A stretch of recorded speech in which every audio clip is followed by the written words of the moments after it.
Patient Care and Safety, Pediatric, Chapters 4 and 7.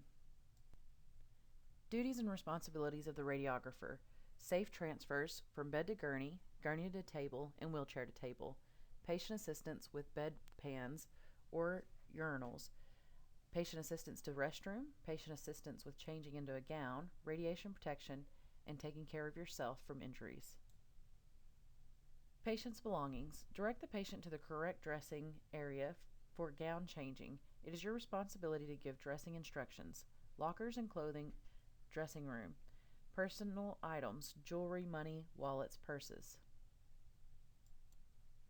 Body mechanics. Constant abuse of the spine from moving and lifting patients is the leading cause of injury to healthcare personnel in all healthcare institutions. Safe body mechanics require good posture. The body is in alignment.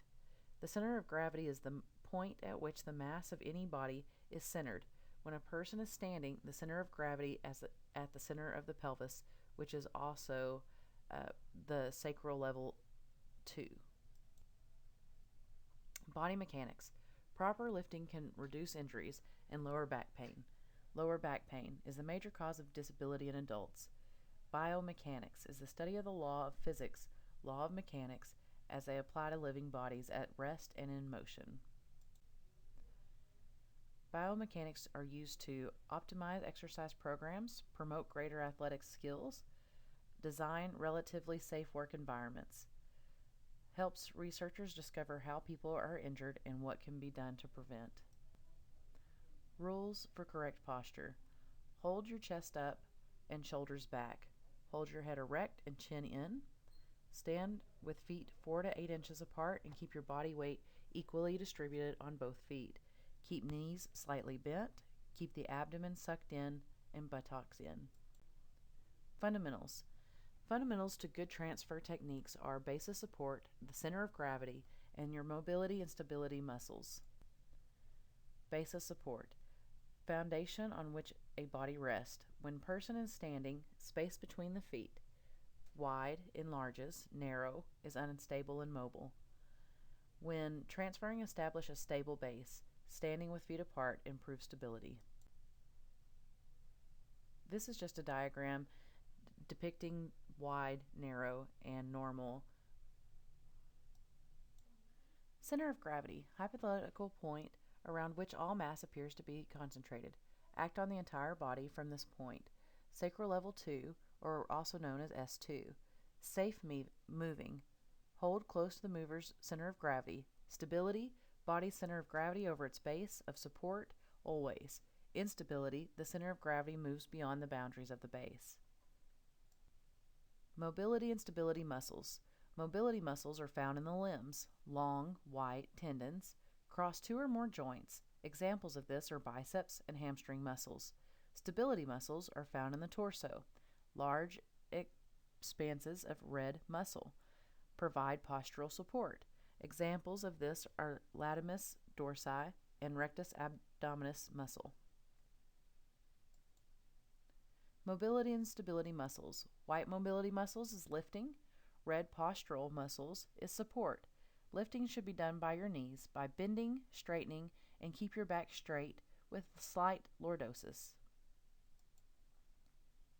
This is a diagram showing you some other examples of the type of mobility muscles found in the body. Rules for picking up or lifting objects. Instead of bending at the waist, bend at the knees. Use the arm muscles. They are effective when pulling, so pull instead of push. When moving a patient, balance weight over both feet. Stand close to the patient, flex the gluteal muscles, and bend your knees. Use arm and leg muscles, not the back. Protect your spine. Do not twist your body while moving a load. Instead, move your foot position. Keep floor area clear of objects at all time. Principles of lifting. Let patient do as much as possible. Minimize trauma to the patient. Avoid stress on technologist. Enhances rapport and mutual respect. Check the patient's chart. Check for weight-bearing status, lower extremity fractures, unstable joints, any weakened or debilitated condition. Always tell your patient what you are going to do. Use proper body mechanics. Keep patient's center of gravity close to your center of gravity. Use a transfer belt when able. made of webbing or muslin. Keep back stationary and let legs do the work. Avoid twisting. Moving and transferring patients. Several precautions must be taken when moving or transferring a patient. ID the patient first, then introduce yourself. Request the patient information from the registered nurse. Verify the patient's ability to move and comply with the exam. Request patient information regarding any restrictions or precautions. Move the patient accordingly. Never move a patient without enough assistance to prevent injury to yourself and the patient. Never move a patient without assessing the patient's ability to assist. When returning a patient back to his or her room, stop at the nurse's station, return the chart, and inform RN or staff that the patient has returned. Return patient to the room, help the patient into bed, make them comfortable, and place bed closest to the floor with side rails up. Give the patient the call button in case the patient needs assistance. Assessing the patient's mobility. Deviations from correct body alignment, immobility or limitations in range of joint motion, the ability to walk, respiratory, cardiovascular, metabolic, and musculoskeletal problems. Other assessment considerations: the patient's general condition, range of motion, and weight-bearing ability, strength and endurance, balance, patient and understanding what is expected during transfer, patient accepting the transfer, and medication history. To prevent possible patient injury, always lower the bed to the lowest position and secure the rails in the upright position when a patient is returned to bed. Never move a patient without enough assistance to prevent injury to yourself and or to the patient. Methods of moving patients: either gurney, which can be through sheet transfer or sliding board transfer or log roll, also wheelchair and ambulation. When moving a patient from the hospital bed to a wheelchair, always place non-skid slippers on the patient's feet. This provides assistance to prevent falls and secure the seat belt on the wheelchair.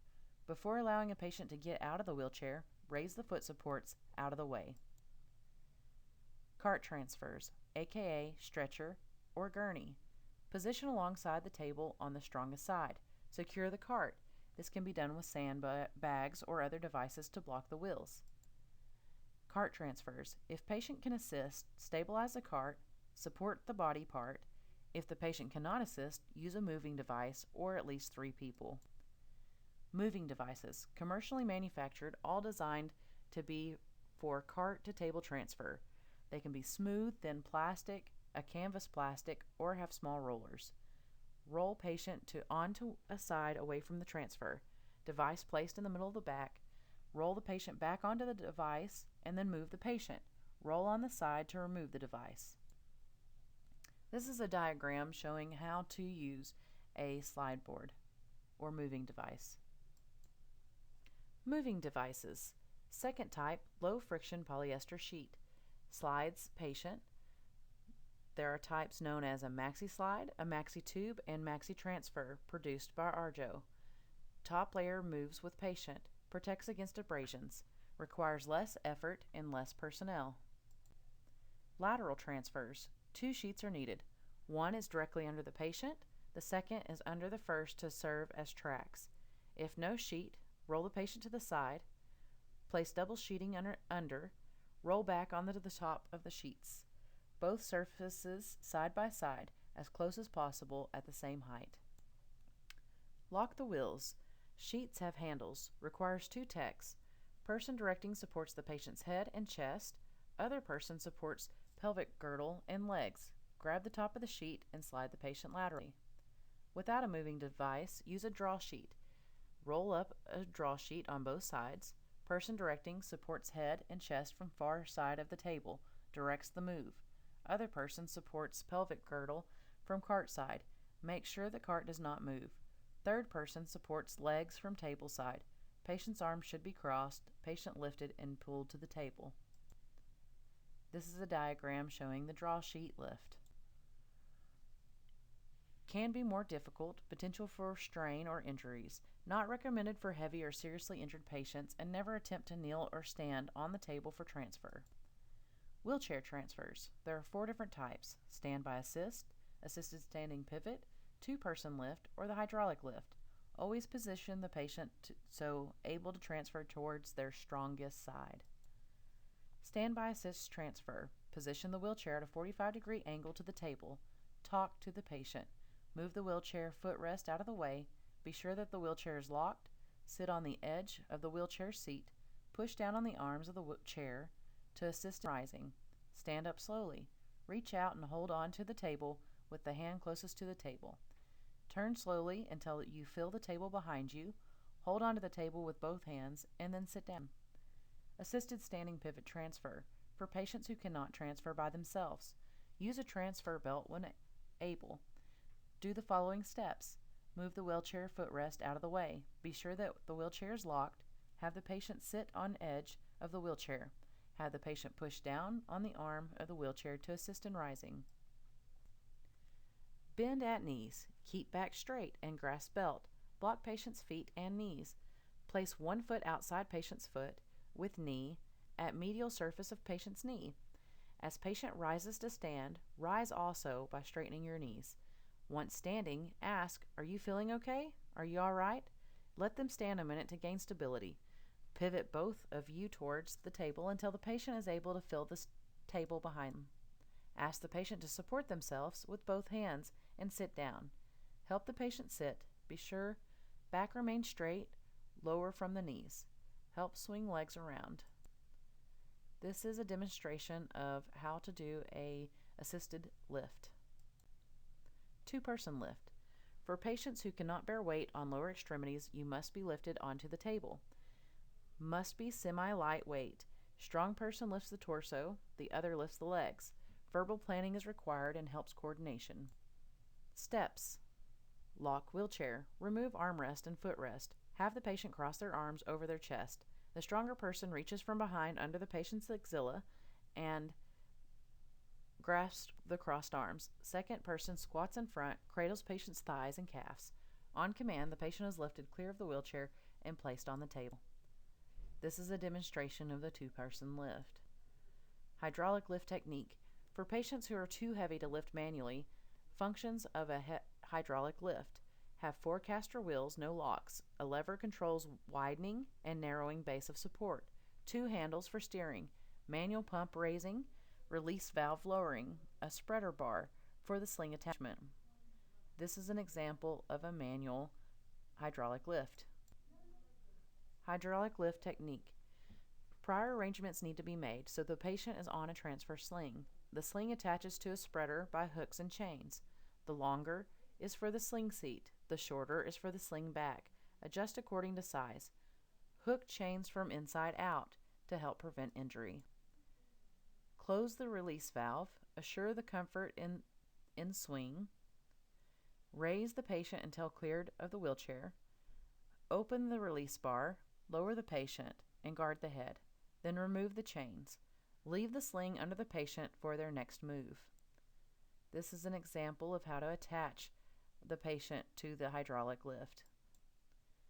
The use of immobilizers. Immobilizers must be ordered by the physician in charge of the patient's care and applied to compliance with institutional policy. The Joint Commission states that immobilizers should be used only after less restrictive measures have been attempted and have proved ineffective in protecting the patient.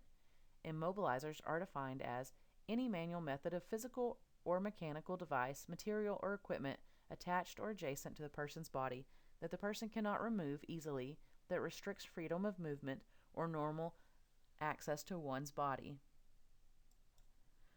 Reasons for applying immobilizers: to control movement on an IV or catheter, sedated patients, unconsciousness, confusion, delirious patients. This prevents any possibility of the patient falling or hurting themselves. The most common effective method to avoid immobilizers is communication. Positioning sponges. Most common methods of reducing motion. Come in a variety of shapes and sizes. Designed to support anatomy while reducing strain from otherwise holding the position. Increase accuracy of positions. This is some examples of positioning sponges. Velcro strap. Can be effective restraint or positioning device. Example of a chest x-ray, used to immobilize the area of interest. Example of a calcaneus. Produces possibility of motion from uncomfortable position. Also used as a safety precaution. only used for protection. Sudden movements will not result in injury. Velcro restraints, designed to attach to a table. 2 brackets that mount to the sides of the table. The strap that adjusts to size of the patient.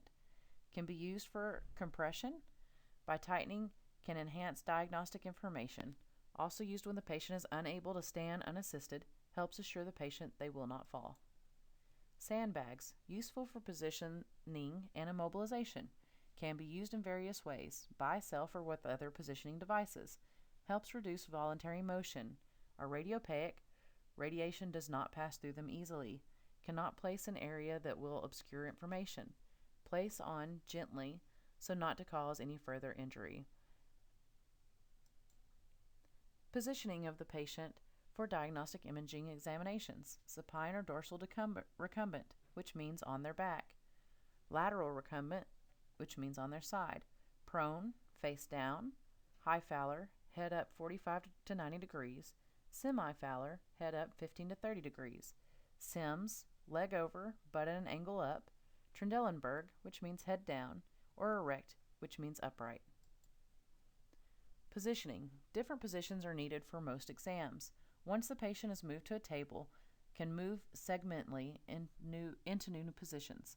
Talk to your patient. Make sure they are ready for the move. Let the patient assist as much as possible. Always roll towards you. Provide sponges for support. This is an example of some of the positioning that we had just discussed. Assisting the patient to dress and undress. Disabled patients, elderly patients, pathology conditions, patients with an IV. Allow enough material to work with by removing the unaffected side first, or by placing the gown on the affected side first. When changing a disabled patient's gown, allow enough material to work with by removing the unaffected side first, or by placing the gown on the affected side first. Skin care. Immobilizing a patient in one position for an extended period of time creates pressure on the skin that bears weight, causing restriction of capillary blood flow, which can also result in tissue necrosis.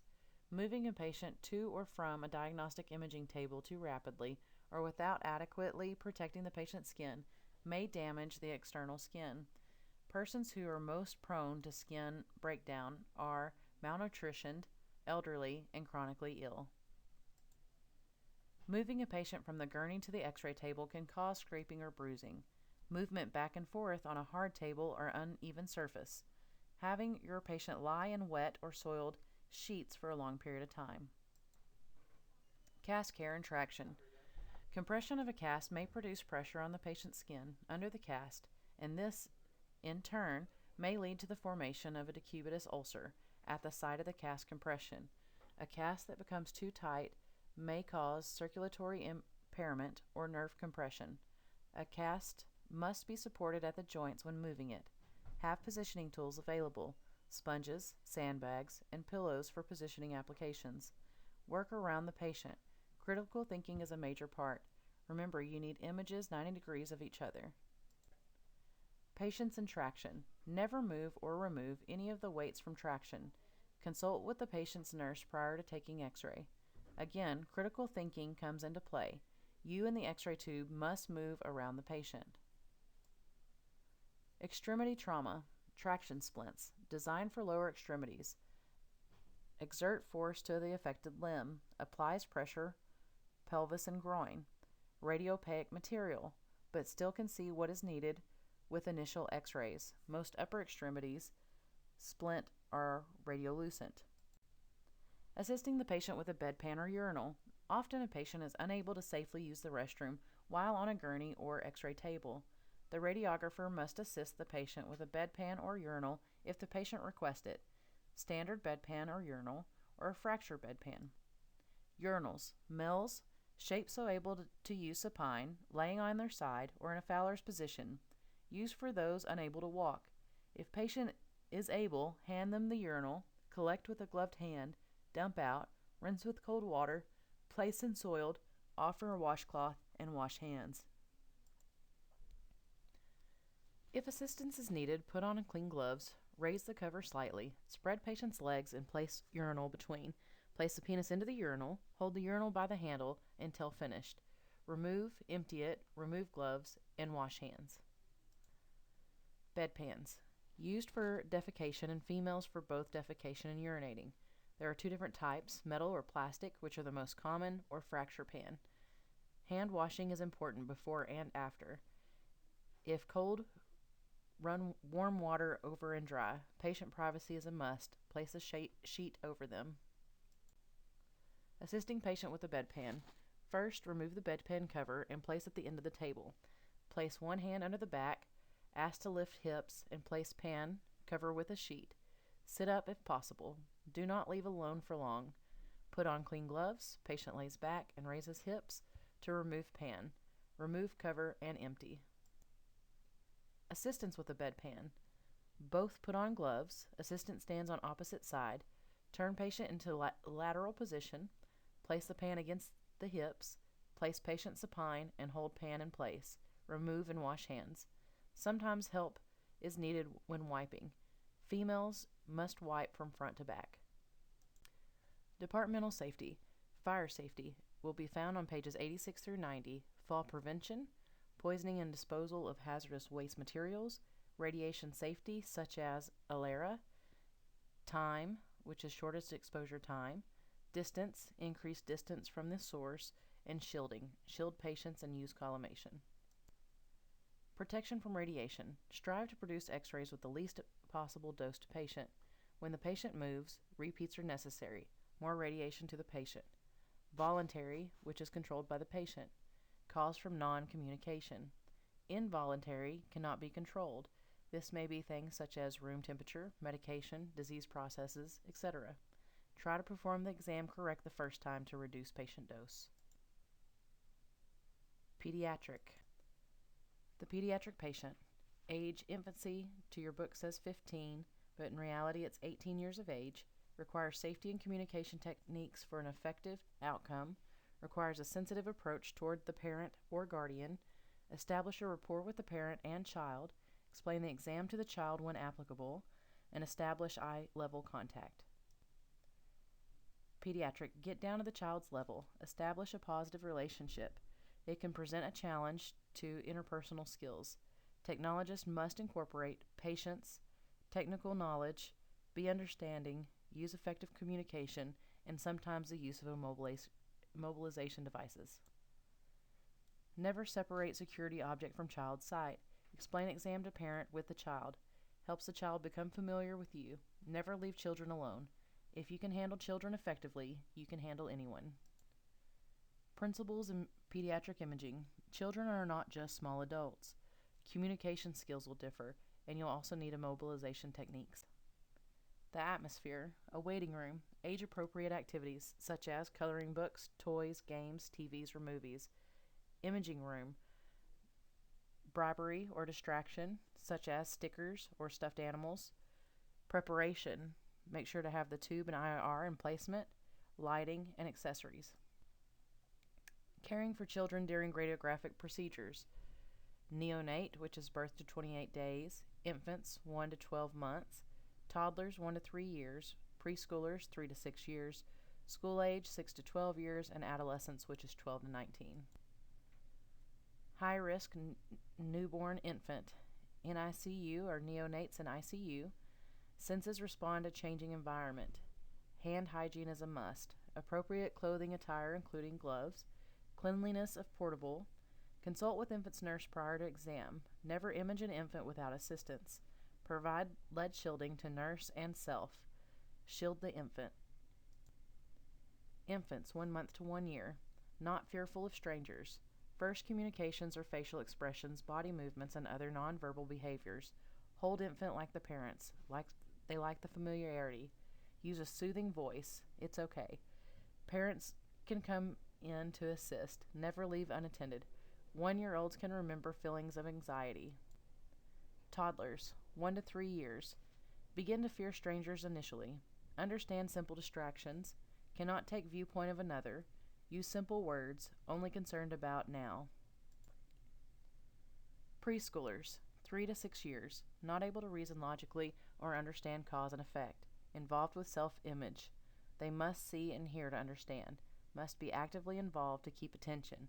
They will not hold still long. School-age children, 6 to 12 years, age of industry. They begin to think logically and analyze situations. They can develop deeper understanding. They fear injury, disease, death, and punishment. You can rationalize with them of why they need the exam. Adolescence, 12 to 19, begins for girls before boys. They focus on body awareness and modesty. Try to avoid them embarrassment. Same-sex peer eases tension. Appreciate being treated. The adolescent or older child. Use effective communication. Identify the patient. Explain the procedure. Educate the patient. Maintain the patient's concern for privacy. And provide aftercare directions. Transporting infants and children. Standard precautions must be followed during transportation. ID the patient. Portable incubator may be needed, a crib, a gurney, or a wheelchair. Immobilization in the anxious child. Immobilizers are used when a child is not able to stay in place long enough for a successful diagnostic procedure. Immobilizers should be used only when no other means are safe or logical. Images should be of high quality, may require the help of the parents and/or other technologists. Immobilizers, such as commercially, there's the Pigostat or the Papoose. Sheet immobilizers, mummy-style sheet wrap immobilizer, or commercial immobilizers and other positioning aids, like the Positot, the Tayum board, or the Infantainer, and sandbags. Restraining a child. It's difficult for parents to be objective when child is confined or strapped down. Explain what you are doing and why these devices are needed, provides minimal discomfort, and reduces radiation dose. Immobilization is needed most for neonatal and small children. Sheet restrainers, most effective, simple, inexpensive, and reliable method of restraining. Mostly used on really young children, under the age of 4 or 5. Child is wrapped in a sheet securely to prevent movement. This is a diagram of the sheet restraint mummification technique sequence. Do it again. Commercial restraints, 2 forms, upright restraint and restraint boards. Pigostat, most common upright, radiolucent material, large enough for a 3-year-old, rotates 360 degrees, built-in lead shields for protection, holds securely and safely. Only drawback is artifacts from commercial restraints, restraint board, or an infant immobilizer, contour fitting pad, mold, or sponge attached with Velcro straps. Good way to immobilize infants and small children. Similar to an upright restraint device, safely secured without being held. The Octostop board, modification of Velcro strap board, metal frames attached to the end. Child is strapped with Velcro around the limbs. It can rotate 360 degrees. The drawback, only children up to 1 year old will fit in this device. Non-commercial restraints. Plexiglass paddle. Immobilizes hand, feet, fingers, and toes of the young. It's radiolucent. Apply little pressure to the affected area. Aids in holding still. Velcro straps. Serves as a reminder not to move on older children and adults. Tape. Used as a reminder. Skin for infants and really young, more tender. Twist to avoid contact with the skin. Can cause gauze in between. Stockinette. Stretchable cotton fabric in shape of sleeve. Used on extremities and secured with tape. These are some examples of the different types of immobilization devices. Protection of the child. Protection from injury, supervision and immobilization of child, regular inspection of equipment, supervision of inexperienced technologists, and documentation of incidences. Radiation protection, proper use of centering, exposure factors, collimation and filters, gonadal and breast shielding, considerate patient positioning, and protection of the torso or sternum. Alera. Also kind of want to remind you of Image Gently, which the site listed below is appropriate exposures for infant children. Child abuse is an act of omission or commission that endangers or impairs a child's physical or emotional health and development. Child abuse includes the following. The 4 major types of child abuse are physical abuse, sexual abuse, emotional abuse, and neglect. Special concerns. Suspected child abuse. It is required that a healthcare professional report suspected cases of abuse or neglect. To report abuse, call the National Child Abuse Hotline, 1-800-4-A-CHILD. Special concerns. Signs of child abuse. Evidence of posterior rib fractures, corner fractures, and bucket handle fractures of the limbs, numerous fracture sites, or varied stages of healing. Imaging child abuse. Special attention to exposure factors and recorded detail. Avoidance of the babyogram. Individual performed exams of multiple areas. Skeletal survey. Usually consists of an AP skull, lateral skull, AP complete spine, lateral complete spine, AP both humeri, AP both forearms, AP both hands and feet, AP pelvis, AP both femur, AP both tib fib, AP both feet, AP chest for ribs, and lateral chest for ribs. Radiographer's responsibilities. It will be the radiographer's ethical and legal obligation to report child abuse to the person at the institution who makes the inquiries and the required reports in such cases. Each institution has a protocol that dictates the method of processing suspected cases of child abuse. In most states, the healthcare worker who reports suspected child abuse is protected from legal action if the report proves to be false. Administering medication to the pediatric patient in radiographic imaging. Medicating children can be life-threatening and must not be undertaken by the radiographer.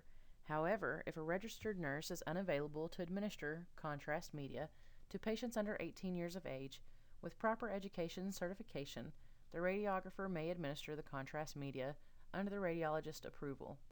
Drug absorption, biotransformation, distribution, use, and elimination are different in infants, children, and early adolescents in comparison to adults. Questions before administration of contrast media. Drug or food allergies. How does a child respond to medicines? In what form are medicines administered in the child's home?